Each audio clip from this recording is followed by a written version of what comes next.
ஓம் சாந்தி. நாம் அனைவரும் ஆசீர்வதிக்கப்பட்ட ஆன்மாக்களாக இருக்க விரும்புகிறோம். ஆனால் பாப்தாதா இன்று ஒரு ஆழமான உண்மையை நினைவூட்டுகின்றார். ஆசீர்வதிக்கப்பட்ட ஆன்மா என்பது எப்போதும் தந்தைக்கு சமமாகவும் முழுமையாகவும் நிரம்பியவராகவும் இருப்பதே. தன்னிடம் எதுவும் குறையாத ஆன்மாகவே மற்றவர்களுக்கு அமைதி, அன்பு மற்றும் சக்தியை வழங்க முடியும். தன்னிடம் குறைவு இருந்தால் நாம் மற்றவர்களுக்கு எப்படி வழங்க முடியும்? உலகம் இன்று அமைதிக்காக ஏங்கிக் கொண்டிருக்கின்றது. அந்த உலகத்திற்கு ஆசீர்வாதங்களை வழங்கும் தேவதைகளாக நாம் தயாராக இருக்கிறோமா? இன்று நம்மை நாமே கேட்போம். நான் பெறுபவரா அல்லது ஆசீர்வாதங்களை வழங்கும் ஒரு நிரம்பிய ஆன்மாவா? இந்த அழகான முரளி செய்தியின் மூலம் தந்தைக்கு சமமாக மாறி முழு உலகத்திற்கும் ஆசீர்வாதங்களை வழங்கும் ஆன்மாக்களாக மாறும் பயணத்தை ஆரம்பிப்போம். ஓம் சாந்தி. எப்போதும் ஆசீர்வதிக்கப்பட்ட ஆன்மா தந்தைக்கு சமமாக முழுமையாக பரிபூர்ணமாக இருங்கள். இன்று பாப்தாதா நமக்கு ஒரு அழகான நினைவூட்டலை அளிக்கின்றார். நீங்கள் எப்பொழுதும் ஆசீர்வதிக்கப்பட்ட ஆன்மாக்களா? பாரதத்தில் இன்று யார் சிறப்பாக நினைவு கூறப்படுகிறார்கள்? தேவதைகள். ஏனெனில் தேவதைகள் என்றால் எல்லா ஆசீர்வாதங்களையும் பெற்ற ஆன்மாக்கள். மக்கள் இன்று கூட அவர்களை அழைக்கிறார்கள். எங்களுக்கு அமைதி கொடுங்கள், எங்களுக்கு சக்தி கொடுங்கள், எங்களுக்கு ஆசீர்வாதம் கொடுங்கள் அப்படி என்று தேவதைகள் முன்பு சென்று மக்கள் அழைக்கின்றார்கள். பாப்தாதா கேட்கின்றார், உங்களுடைய பக்தர்கள் உங்களை அழைப்பதை நீங்கள் அனுபவிக்கின்றீர்களா? பாப்தாதா கேட்கின்றார், பக்தர்கள் உங்களை அழைப்பதை நீங்கள் அனுபவிக்கின்றீர்களா? உலகில் ஆன்மாக்கள் அமைதி, அன்பு, சக்திக்காக ஏங்கிக் கொண்டிருக்கின்றனர்.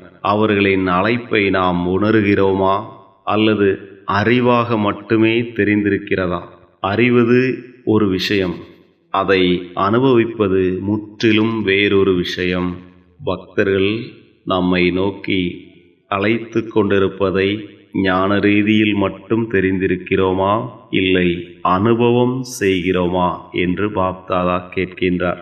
ஆசீர்வதிக்கப்பட்ட ஆன்மாவின் சிறப்பு என்ன?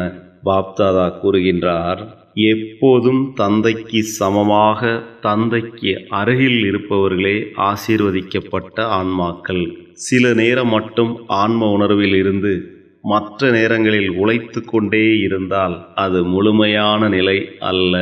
பரமாத்மா ஒருபோதும் உழைக்க வேண்டியதில்லை. அவர் எப்போதும் பரிபூர்ணத்தின் வடிவமாக இருக்கின்றார். தந்தைக்கு சமமாக இருப்பது என்றால் எப்போதும் நிலையான அமைதி, எப்போதும் நிலையான அன்பு, எப்போதும் நிலையான தூய்மை, எப்போதும் சக்தி.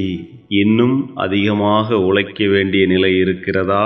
பாப்தாதா இனிமையாக கூறுகின்றார், நீங்கள் இன்னும் அதிகமாக போராடிக் கொண்டிருந்தால் இன்னும் நீங்கள் சிறு குழந்தைதான். தந்தைக்கு சமமானவர்கள் அல்ல. தந்தைக்கு சமம் என்றால் முழுமை, பரிபூரணம், நிறைவு. யார் மற்றவர்களுக்கு ஆசீர்வாதம் கொடுக்க முடியும்?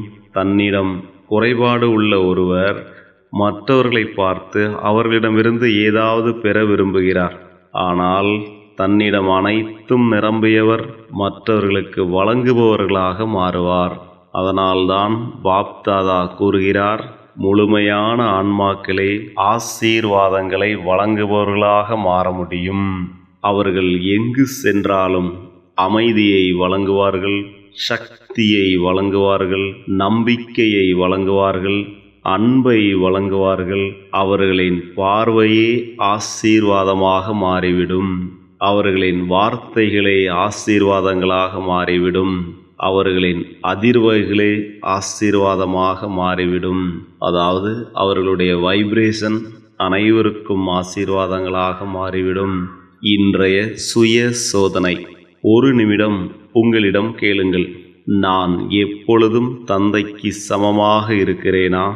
நான் நிரம்பிய ஆன்மாவா? நான் பெறுபவரா அல்லது கொடுப்பவரா? என்னுடைய ஒவ்வொரு சந்திப்பும் மற்றவர்களுக்கு ஆசீர்வாத அனுபவத்தை கொடுக்கின்றதா? இதை சோதனை செய்யுங்கள். தன்னை முழுமையாக ஆக்கிய ஆன்மாவே உலகத்திற்கு ஆசீர்வாதங்களை வழங்கும் கருவியாக மாறுகிறது. யார் முழுமை நிறைந்த நிலையில் இருக்கின்றார்களோ அவர்கள் மூலமாகவே அனைவருக்கும் ஆசீர்வாதம் அளிக்க முடியும். ஓம் சாந்தி.